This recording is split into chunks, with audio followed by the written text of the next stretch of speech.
Magandang araw mga kaibigan. Bigyan natin ng reaction opinion itong post ng The Picked. Title, si BP Sara ang nag-request ng design at galing kay Madriaga ang painting. Pahayag ng abogado ni Madriaga. Iginiit ni Attorney Raymond Palad, abogado ni Ramil Madriaga, na ang kanyang kliyente umano ang nagbigay ng painting na nakita sa likod ni Vice President Sara Duterte sa isang Zoom meeting noong 2021. Ayon kay Palad, si BP Sara mismo ang nagbigay ng larawan bilang inspirasyon para sa artwork na ipinagawa umano ni Madriaga sa isang artist na kakilala niya sa Laguna. Nagregalo siya ng ganong painting kay BP Sara. Yan ang sabi ni Palad. Gayunman, may isang artist mula sa Davao na lumutang at nag-claim na siya ang tunay na gumawa ng naturang painting at ibinigay ito bilang regalo kay Duterte noong alkalde pa ito. Paliwanag ni Palad, posibleng nagkaroon lamang ng pagkakahawig ang dalawang artwork. Dagdag pa niya kung mapapatunayan magkaiba ang mga ito, handa silang tanggapin na hindi iyon ang eksaktong painting na tinutukoy ni Madriaga. Sa kabila nito, nanatili ang kanilang paninindigan na may kaparehong painting na ipinagawa ni Madriaga at ibinigay umano kay Duterte bago ang 2022 election. Yan na po yung painting na claim nila. Malayo doon sa original. Si Sara ang nag-request ng design. So, bakit magre-request ng design si BP Sara na nasa kanya ang original? It does not make sense. Ano? So, anyway, bahala ang taong bayan kung kanino sila maniniwala. Doon ba sa artist? Take note yung artist, Tanya Gaisano Lee, ay bilyonarya ang mga yan. Alam nga naman na magsinungaling. So, imposible to me na galing kay Madriaga ang painting na yan. Dahil yung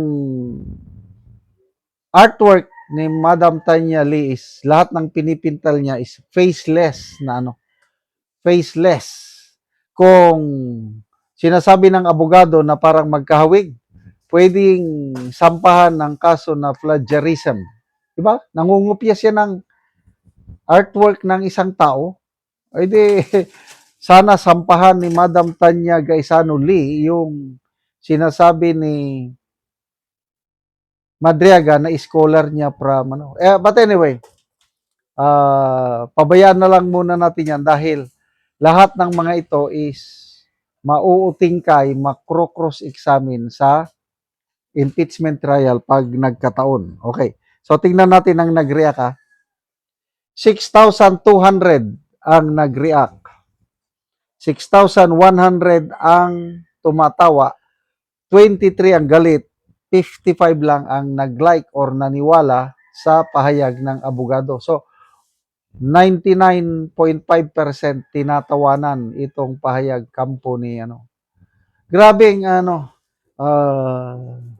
kasinungalingan after kasinungalingan. I don't know anong isipan ng handler ni Madriaga na bakit siya ang napili. Credibility wise, wala na. Kanina may napanood akong video footage ng ABS-CBN. Pinagmamalaki ng PNP chief General Acorda noon na talagang nabuwag nila ang most notorious kidnap for ransom gang in the country, itong Madriaga kidnap for ransom gang. That was 2023, I think July. So, yung cheque na sinasabi ni Madriaga na binigay daw sa kanya ni Tatay Digong, dated 2023. Yung panahon yun, hindi na presidente sa Tatay Digong. Marcos term na yun. So, papaano mag-issue ng land bank? DHUSD, agency ng gobyerno, bakit mag-issue ka ng 84 million at 4 million sa isang sibilyan na utos ni PRRD? Anong kapangyarihan ni PRRD na utosan niya ang Urban Housing and Settlement Development? Kaya, ang labo ni Madriaga, siguro sa sobrang imagination niya. Kasi little learning is dangerous. Di ba ganon? Dahil nagtapos siya ng abogasya, kala niya marunong na siya, bar planker man pala.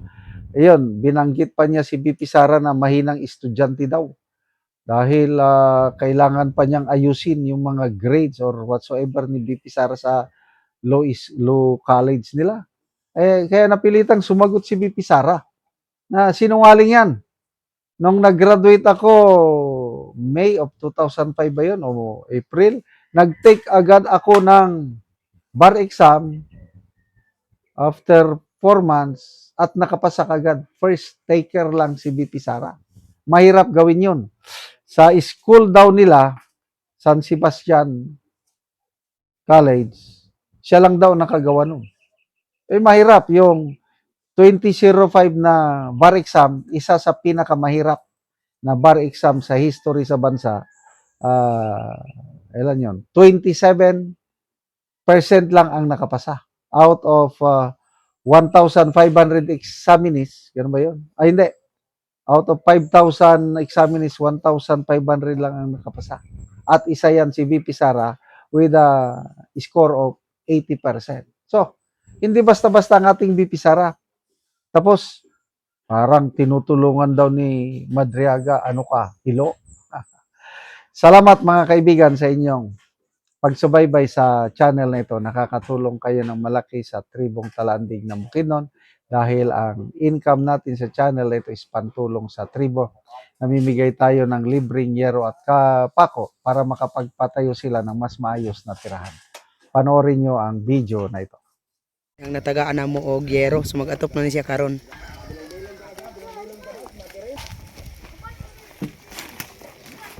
So mo na ni ang iyang gipatindog nga balay nga iyang pag-aatopan karon.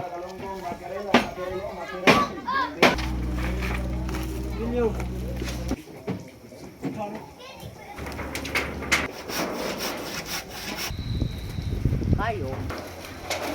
Diyan nga pila ba?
So karon naman na jud sa pag-atop ang among gihatag nga yero.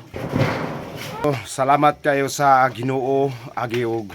Salamat pud kayo sa nagtabang pinaagi ni ining hero karon nga akong ginaatop diri sa akong gihimong abo kay pila na ni ka panahon nga akong patindog siya aya pag ginako na atupan tungod kay naay ni tabang sa kuha pinaagi ni Sir Makanas og pinaagi sa nagtabang sa YouTube nga makaatop mi ang mga pobre kay ang among sitwasyon kay mtang namo kami mga pobre maka na do nami paningkamot pero igo ra gid taon sa among mga pagkaon.